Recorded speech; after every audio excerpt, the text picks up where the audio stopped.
It's a sledgehammer.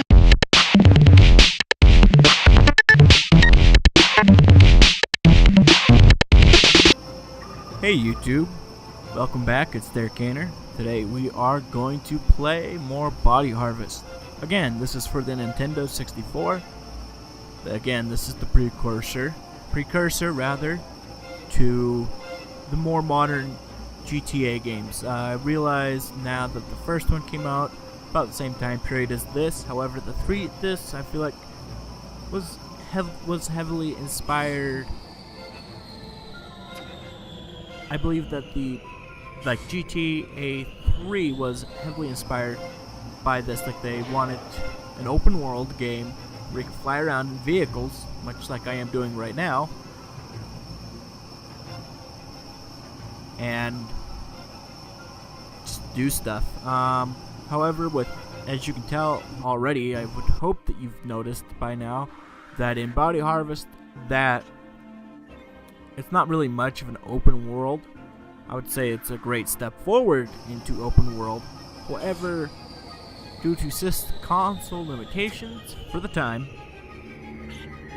by this I don't mean like size of cart, or like the size of the cart, the size of the cartridge or the storage medium.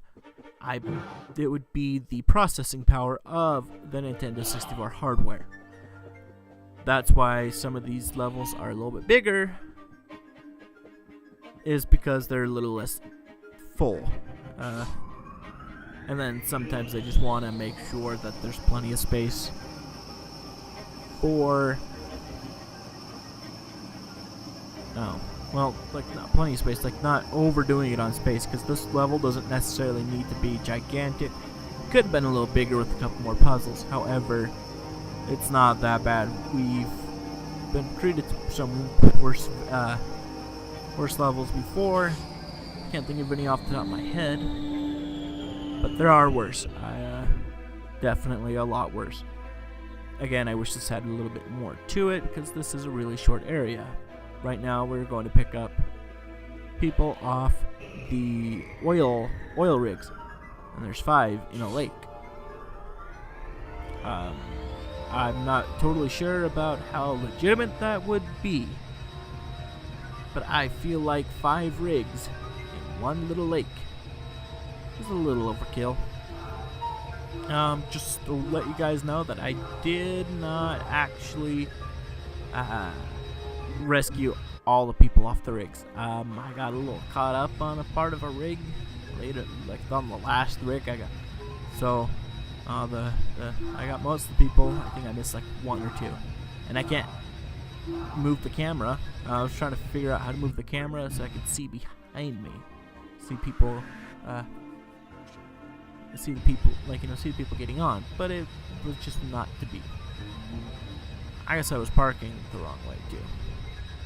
But even when I move, okay, maybe it wasn't the last one. It was the second to last one. I just could not get right.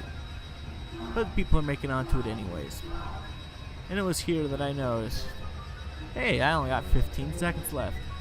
And you may be saying, but wait, this timer's going by too fast. It's at a 1.5 times speed.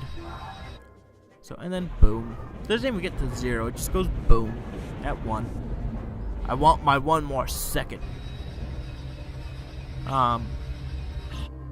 Again, I would really look forward to a remake of this game where they fix some of the bugs. I know I don't mean that the bugs that we fight against, those are supposed to be there. I mean like some of the other bugs. I cut that out of the first episode, but I got stuck on a bridge on a motorcycle. That was not fun. And then the graphical updates would be great too. And then make timers actually count down to 0. A little bit of delay, like a half-second delay time between 0 and boom, just in case you're that close to getting everybody. So now we're gonna go take a plunge into the lake. This could have been done a little bit more imaginatively. They could have done a better job than just like, here's this. You're gonna drive this once, and It's a maze. And there's nothing on the floor really to see. It kind of looks all the same. Which it does. Woo! I got lost, I'll admit. Yeah. It's an underwater sub-tank thing. And I get lost. I don't actually have a hard time finding my way to the processor. My issue is getting back from the processor. Yeah, I know. Once you know your way to something, you should probably be able to figure out a way back. But it was a little hard because it's looks all the same to me. Like, it was hard to figure out where I was going because it looked quite the same. If they were to make this, it would be great to see more textures, more detailed textures, which totally could happen. With today's systems and computers and whatnot, this game would look epic, and it would probably be, like, amazing if it were to be remade for, like, a PlayStation 4 or something, or the Nintendo Switch, which actually I don't have no experience with. I love the Nintendo Switch, and I'd love to be playing Breath of the Wild. However, I do not. No, I just can't right now. I wish, but I can't. And it's not even in my local Walmart that I saw the last time I was there. And I looked. They have the games, a couple of the games, but I don't have the console. Heck, they only had two DSs. Oh well, we're on the subject of 2DS. They could have made that a clamshell design as well, or I don't know, come out with a clamshell 2DS just because I would rather have the 2DS. I don't actually. When I had a 3DS, I did not use the 3D function. I have a lazy eye, so to see things in 3D, I had to focus really, really hard, which tired my eyes out and which made me not want to play it.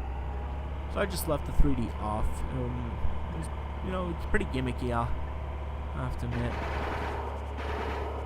And then I give you guys a little display on what these guns can actually do, and I am lost. Well, actually, you might be like, well, that wasn't too long. Well, that's actually sped up to 500%. 5 times speed. Just because I did not want to have to talk over myself being stuck for that long. Now, pretty much this whole level's over with. I do a little bit of exploring, and apparently there was a couple other places I could have came up. Oh, look, there's a door. That doesn't make sense. There's a door, but there's a giant hole. Maybe it's a short little hallway, and you just find a door, and they don't. Yeah. And I was assuming that's what that other side was, so I didn't explore it. And look, we're back in this house. I already got it. Woo! And I run back over to that guy. That was that military guy. And he pretty much, hey, do you want to take another sub ride again? And I said, no. No, thank you. I already did.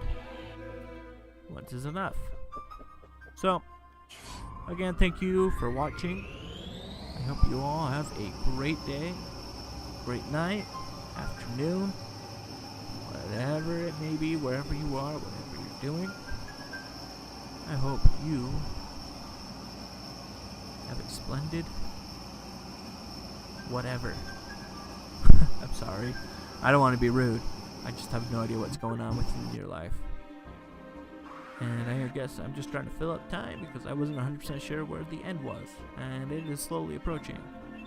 And I'm trying to find the hole. Where to get out. Where do I get out? Oh, look, there's that portal. I don't remember. Anyhow, again, like, subscribe. Have a great whatever pertains to your situation. Peace out.